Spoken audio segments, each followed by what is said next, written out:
This is Damage, and today we are playing the card game, which is one of my favourite games on Starcraft 2, made by Claude.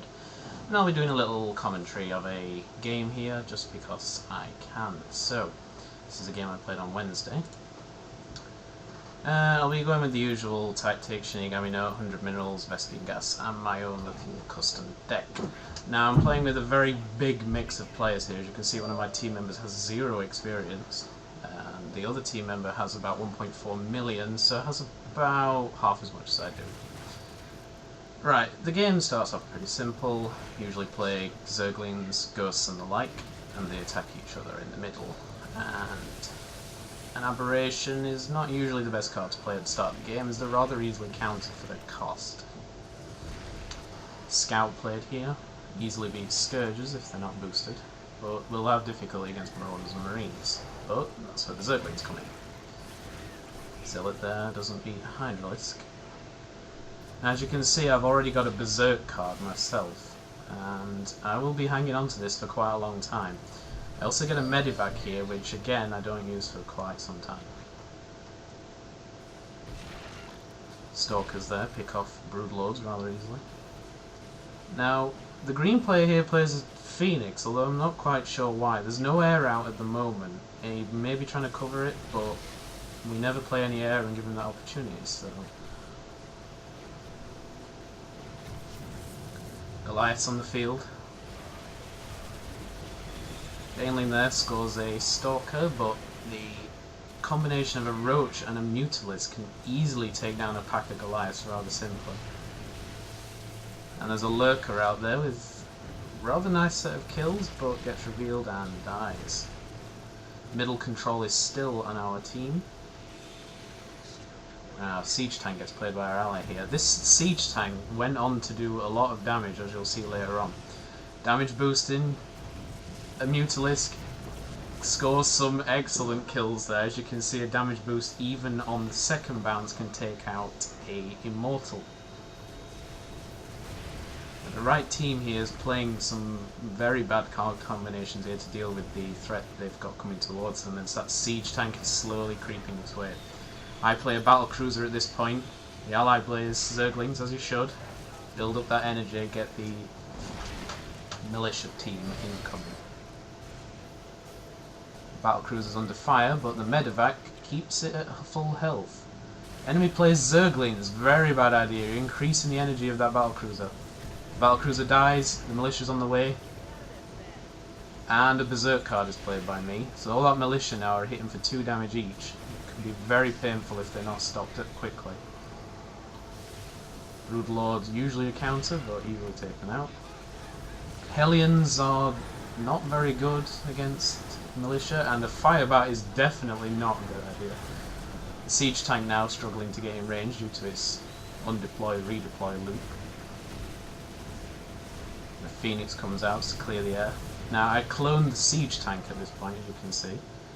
The Siege Tank now, yes, taking out all the slow land units. The enemy are really not playing the correct units here. There's a Lurker on the way from our side. Enemies still playing slow land units. They will not be able to take out those Siege Tanks unless they get something air or fast. Firebats are exactly the wrong kind of thing to play. And there we go.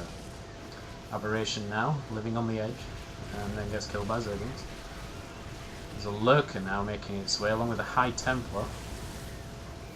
I throw in some extra cheap units. My minerals are quite high at the moment, as you can see. Over 100 minerals. Managed to discount my Emperor's will there as well. Now, at this point in the game started to become laggy. This actually wasn't being caused by me recording, but somebody else in the game started to get a rather large deal of lag. Unfortunately, it lasted for a minute or two. It did end towards the end though, when the offending player left. Now the Siege Tanks are taken out by the Scouts there. Again, flying units are the best counter.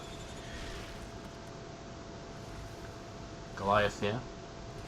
Goliaths are good against Scouts, but they usually do take damage in the process. As you can see, the red player on our team getting rather irate. as was I. And a Void Ray is going to get a nice full charge on this Immortal here. The left team are finally starting to push in as the lag continues. Vulture there setting out mines.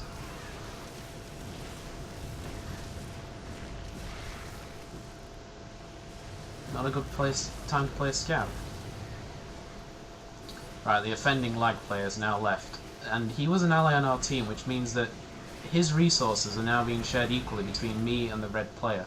This actually makes the game considerably easier for our side, as the resources are being concentrated. Now, the red player has played a Stone Zealot, which is a very big, slow-moving, high-damage unit. The thing is, there's now a siege tank firing on it, and it'll only take 3 hits to take it out. There's 2 hits, 1 more, and there goes the Stone Zealot. Siege tank now taken out by a Roach. Now, I tried to damage boost this Mutalisk at this point, but unfortunately it all got concentrated down before it could do its damage. Now, I still have a discounted Emperor's Will in my hand, but I'm shuffling through my deck a bit to try and get some more overall cards. Now, the enemy plays a Tauren Marine here, which the the ghosts make a big deal of. Tauren Marines are very, very susceptible to being killed by Broodlords. They've got a very slow turning rate and they're easily swarmed, especially if you add a bit of extra damage in the background there via a ghost or two. Siege tank also making it easy. Now this is an example of really fail friendly fire, blowing up our own supply depot there with the siege tank. Rather disappointing. Jim Reno's on his way. Now, if this Psystorm gets off, he'll be dead, but he doesn't manage it. Jim Reno's attack point in his animation is so incredibly fast, he's on low health though, and he gets health boosted, survives the Bane Witness. His attack speed is so fast he can often beat a High Templar before it manages to cast. Now at this point I managed to get my Emperor's Will out. That's a double attack speed bonus to all of my units, and sending in a few basic units such as Marauders, Roaches and the like, they suddenly become extremely powerful when they're boosted in this way. As you can see, they're now tearing their way through. Now I allow my gas to build up to 40, as you can see I have a Thor card in my hand. Siege tank slowly making its way. Now the Thor gets a speed boost, zoom across the map. With that double attack speed it will really start to tear up the base. Pretty nasty. And there it goes, 5-5, 5-5, 5-5, etc. The enemy players, using their co-power for Vespian gas, they really want to get rid of that. They play an ultimate card, but it's not going to work.